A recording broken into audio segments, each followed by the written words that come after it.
Hello everyone, स्वागत है आप सभी का इस वीडियो में। इस वीडियो के थ्रू हम लोग इंडियन पॉलिटी से रिलेटेड इंपॉर्टेंट एमसीक्यूज डिस्कस करने वाले हैं। स्टार्ट करते हैं वीडियो। फर्स्ट क्वेश्चन है आपका, which fundamental right can not be suspended even during an emergency. बताइए कौन सा फंडामेंटल राइट जो है ये सस्पेंड नहीं हो सकता है इमरजेंसी के दौरान भी।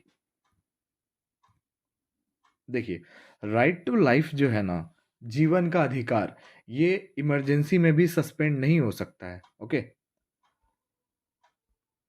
अगला क्वेश्चन है, the fundamental duties are related to which part of the constitution. बताइए फंडामेंटल ड्यूटीज जो है इसका संबंध इंडियन कॉन्स्टिट्यूशन के कौन से भाग से है, कौन से पार्ट से है।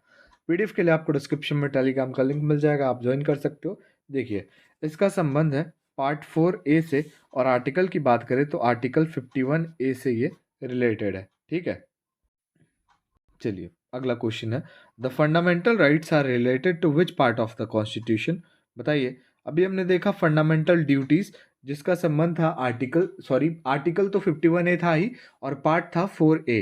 लेकिन अब आपको बताना है फंडामेंटल राइट्स, इसका संबंध कौन से पार्ट से है। बताइए, देखिए इसका आर्टिकल की बात करें तो इसका 12 to 25, 25 नहीं 35, 12 से लेके 35 आर्टिकल तक ये रिलेटेड है। और पार्ट की बात करें तो पार्ट 3 से ये रिलेटेड है। ठीक है, चलिए अगला question, right to freedom of religion is related to which article of the constitution. बताइए, right to freedom of religion जो है इसका संबंध किस आर्टिकल से है। Article 25 to 28। Next question, the fundamental duties were included in the constitution of India by which amendment act. Fundamental duties को जो है भारतीय संविधान में ऐड किया गया है कौन से अमेंडमेंट एक्ट के तहत। 42nd amendment act. ठीक है, चलिए अगला question, article 19 to 22 of Indian constitution deals with which of the following fundamental rights. बताइए, आर्टिकल 19 से लेके 22 तक जो है हमारे संविधान का, इसका संबंध कौन से फंडामेंटल राइट से है। इसका संबंध है राइट टू फ्रीडम से। Next question, in which of the following articles the right to equality is provided. Right to equality जो है इस ये कौन से आर्टिकल में प्रोवाइड किया गया है। आर्टिकल 14 में। ठीक है, अगला क्वेश्चन, यूपीएससी का फुल फॉर्म बता दीजिए, फुल फॉर्म ऑफ यूपीएससी। ये तो बहुत इजी हो गया है ना, union public service commission, option सी।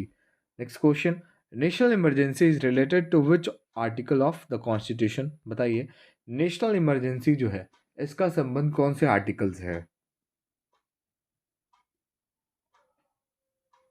देखिए, नेशनल इमरजेंसी जो है भैया, ये आपका कौन से आर्टिकल से रिलेटेड है, 352 से। ठीक है, चलिए अगला question, how many tiers have the Panchayati Raj system. Panchayati Raj system में कितने टीयर्स हैं। टोटल 3 टीयर्स है। Next question, which article is related to consolidated fund of India. बताइए, कंसोलिडेटेड फंड ऑफ इंडिया से कौन सा आर्टिकल संबंधित है। आर्टिकल 266। ठीक है, चलिए अगला question, national commission for scheduled tribes is related to which article. बताइए, नेशनल कमीशन जो है शेड्यूल्ड ट्राइब्स का, इसका संबंध कौन से आर्टिकल से है। इसका संबंध कौन से आर्टिकल से है, आर्टिकल 338A। ठीक है, which article of the Indian constitution is related to power of high court to issue certain writs. बताइए, कौन सा आर्टिकल जो है संबंधित है power of high court to issue certain writs. Article 226। ठीक है, next question, which article of the Indian constitution defines money bill. बताइए, इंडियन कॉन्स्टिट्यूशन का कौन सा आर्टिकल मनी बिल को डिफाइन करता है, परिभाषित करता है। आर्टिकल 110। ठीक है, next question, joint sitting of both houses in certain cases is related to which article. Article 108।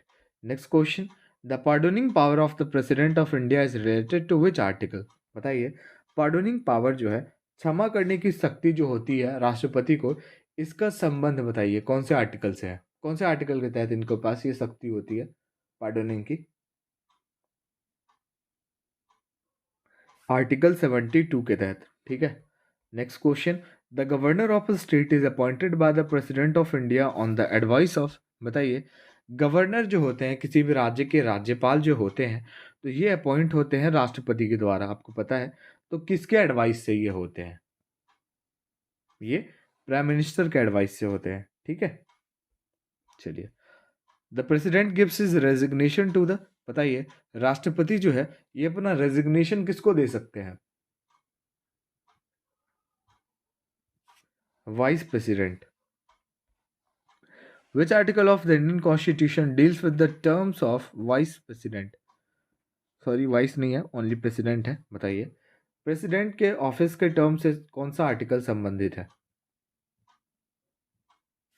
Article 56, ठीक है। अगला question, the ordinance power of the governor is mentioned in which article of the constitution? Governor का जो ordinance power है ये कौन से article में मेंशन्ड है, बताइए। आर्टिकल 213, ठीक है। Next question, the 124th amendment bill 2019 is related to which of the following? बताइए 124वां अमेंडमेंट बिल 2019 का किससे संबंधित है? ये आपका किससे रिलेटेड है? इकोनॉमिक रिजर्वेशन से। Which part is related to the amendment of the constitution?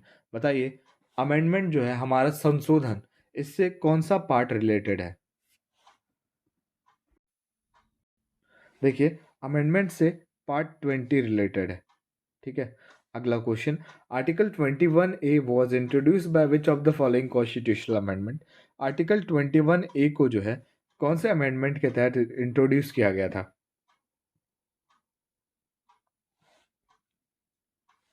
86th amendment के तहत।